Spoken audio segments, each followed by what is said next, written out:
Welcome to Pretty Lies and Alibis. Let's seek the truth and travel the long road to justice together. What you know, Alibiers? Welcome to another episode of Pretty Lies and Alibis. I'm Gigi. Good to have you here on this Monday. I apologize that I did not get this sentencing episode in earlier, but just had some things come up and had to deal with that. So before we get started, if you're on YouTube, don't forget to hit subscribe, hit the like button, bell notification if you want updates. Appreciate you guys. We're going to jump in. Music fact of the day. Before becoming famous, what did some of the most well-known singers do for a living? Well, Elvis Presley was a truck driver. Sting was an English teacher. Madonna was a waitress at Dunkin' Donuts, and Johnny Cash deciphered encrypted codes in the military. Axl Rose received $8 an hour to smoke cigarettes as part of an experiment at UCLA. Everybody starts somewhere. You just got to work hard. As we know, Kaitlin was found guilty of murdering Mo Wilson last week. It took just around 2 hours for the jurors to deliberate, and I think I called 2 hours. Not sure. I knew it was not going to be a long, drawn-out thing. Circumstantial evidence cases are just as powerful at times as having solid DNA evidence against somebody. Jurors can use their common sense. This is a classic case of just that. So the jury had options between 5 and 99 years for sentencing. They came back with 90 years plus a $10,000 fine. There was some final statements from Cash and Mo's mom, Karen, directed to Kaitlin.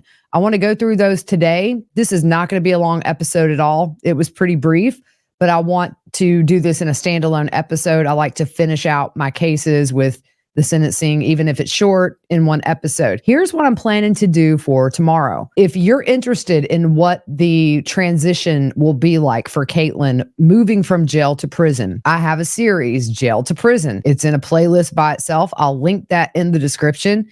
If you're interested in the challenges that she will face in prison, give it a listen. I have a contact who is in prison in California for life for murder. She did not actually murder somebody, but got the murder charge based on the proximity to the crime and some things done after. But she's been very candid and open about her acclimation. She wasn't a prior offender, and how that can just be so hard to navigate when you come in as somebody who's never stepped foot in a jail or a prison. There's a lot of differences between jail and prison, and we dive into that. So you can be in jail for a year or more, but when you go to prison, you have to relearn a whole new society that you've never been a part of, but now you will be a part of the rest of your life. So I'll link that again in the description. Also, tomorrow, what I'm planning to do is I have the inmate handbook for the Texas Department of Corrections for women. I'm going to go through that. We're going to pick some things out, talk about what's going to happen in those early weeks and months that she's put in prison. Most likely will be in solitary for a while for her own protection, and also as she grows accustomed. A lot of people love that series of the Jail to Prison. I'm not finished. I think that will always be a work in progress. On Wednesday, I'm going to run down the new Oxygen special about the Pike County Massacre. I live covered that trial last year, and we have Billy's trial coming up next year. This is a new documentary with one of my favorite humans on earth, Joseph Scott Morgan, in that one. So a lot of people don't have Oxygen and wanted to see it. We're going to break that down on Wednesday. Kaitlin Cash was called up. And I'm going to tell you right now, I would love to just find Kaitlin and give her a big old hug, as well as Mo's family. They are the epitome of grace, and they have handled themselves in a way I could not in this situation. When you have such a senseless murder, never should have happened. They both make amazing points. Cash was called first. And I mean, let me tell you, Cash did not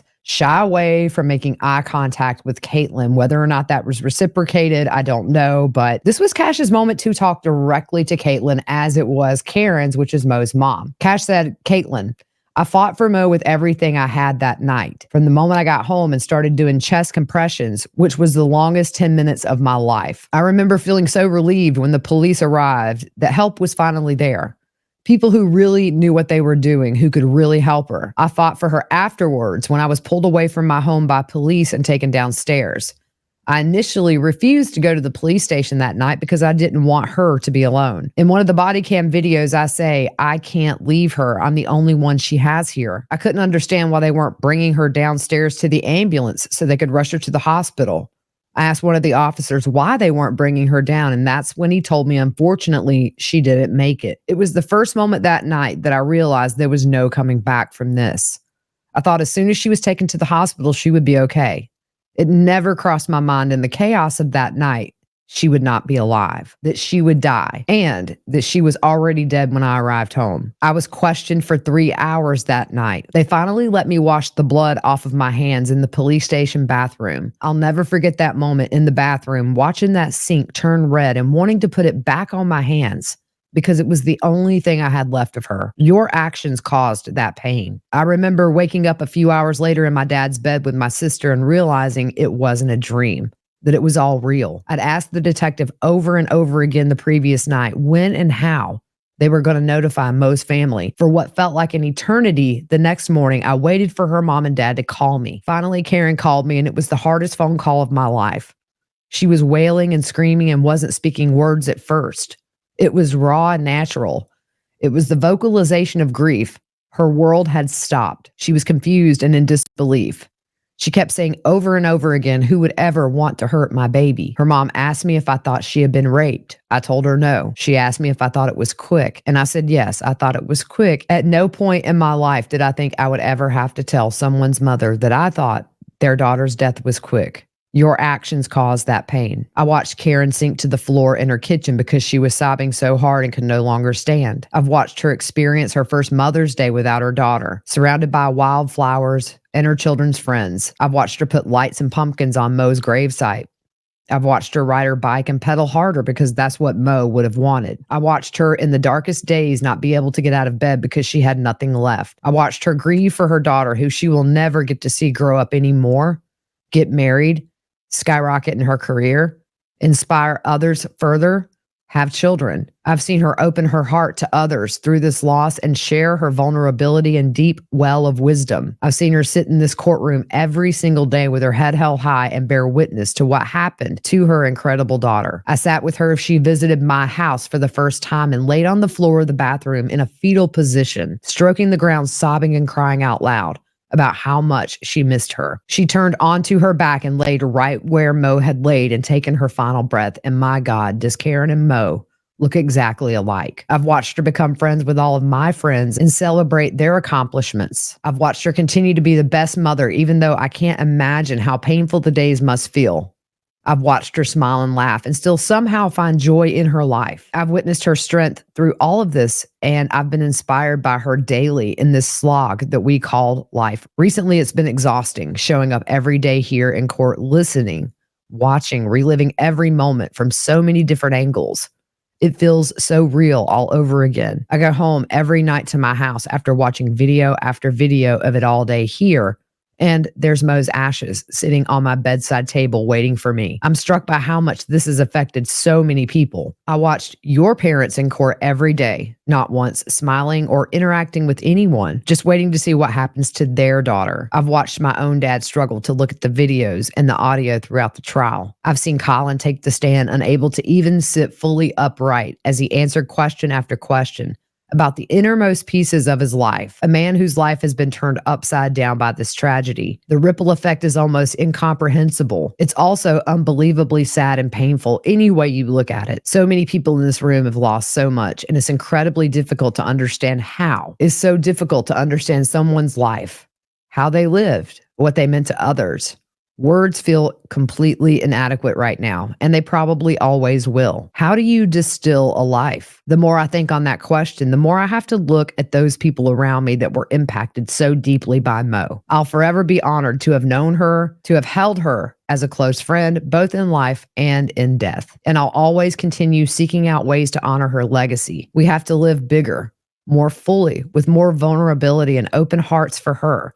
That's what she would want. I want to be riding bikes with Mo, cooking new recipes, waking up on Christmas morning together, plotting new businesses with her, growing older and hopefully wiser, and building and creating what we wanted in this life together. Instead, her ashes are in the ground in Vermont. I'm putting in the work right now to process it all and continue healing. I'm trying to open my heart even more and just let it wash over me. I still feel so many things. Guilt from not protecting Mo, for not coming home sooner. I'm angry at you and at the utter tragic nature of the senselessness and not being able to hear Mo's voice again. I feel deep sadness for the road ahead that most family must continue to walk. Deep sadness for Matt, now being an only child. And deep sadness for you and your family. Mo once said, if we're not willing to risk catastrophic failure, we're probably not dreaming, living, or loving the right way. I'm going to read that one more time. If we're not willing to risk catastrophic failure, we're probably not dreaming, living, or loving the right way. That is profound. That is powerful. That is Mo. She was not afraid to break things to make them better. That's what she's doing to each of us. She's breaking us down and teaching us how to rebuild the world around us in a deeper, more meaningful way. And for that, we have to be grateful. We have to be grateful to her for living with such poise and vibrancy, for truly seeing those around her as they were, for pushing us to do better and to be better humans. Those closest to her knew she had no limits, and it was an honor and a privilege to be in her orbit, even for only a short time. Even after all of this, I feel hope. I hope that I can live a life that she would be proud of, and I'll carry her with me each day. I choose light, I choose joy, and I choose love. And Kaitlin, I really hope you can find that too. I love Cash.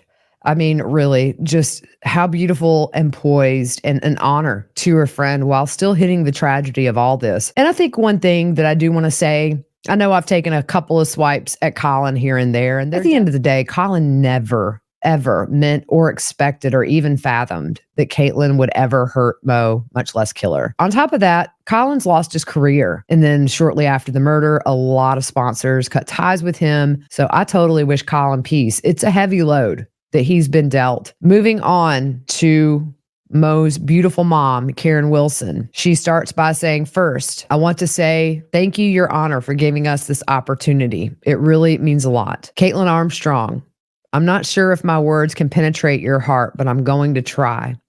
I hate what you did to my beautiful daughter. It was very selfish and cowardly.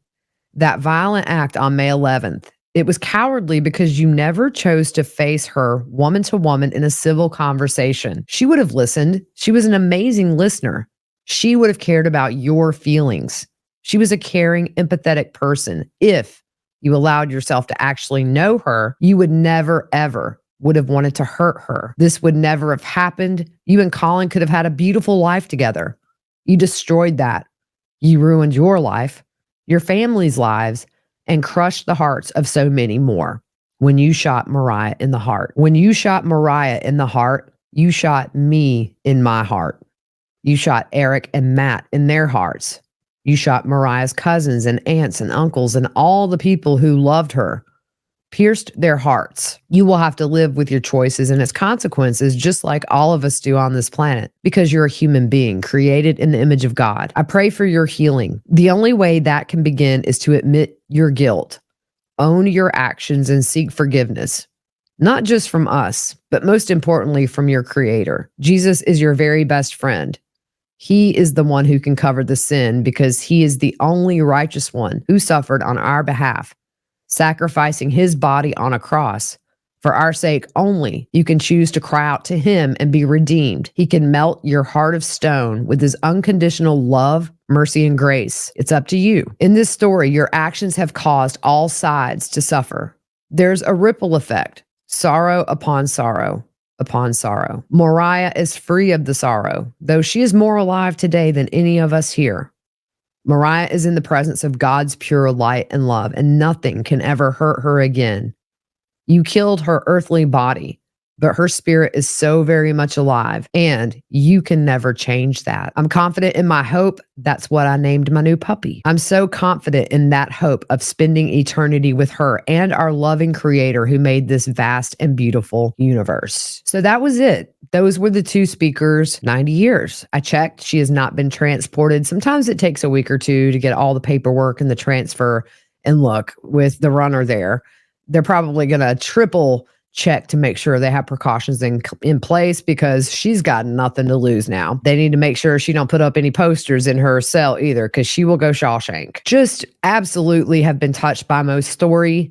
This has been a bizarre case with the fleeing the country and getting the nose job and just the difference in appearance. It's one of those cases that will stick with you, not really because of Kaitlin's antics, but because of the woman that we learned about, which is Mo Wilson, and how she just was this ray of light to everybody that knew and loved her. And even to those of us who didn't know her, I've been inspired by her story and her perseverance and never giving up. And I hope to carry a little bit of that into my life with me. Tomorrow, we'll go through that handbook for women inmates in Texas. I think the outcome is all we could have hoped for. She'll never see the light of day, and somebody like her shouldn't. I know any big trial I've covered, the family members, once that judicial side is over, it's a weight that you didn't anticipate feeling being lifted, but you do. And I hope for right now, that's give the people that knew and loved most some peace in their life, even if just briefly. You have the holidays coming up. Remember all victims and their families during this holiday season. To lose somebody because it was a choice by another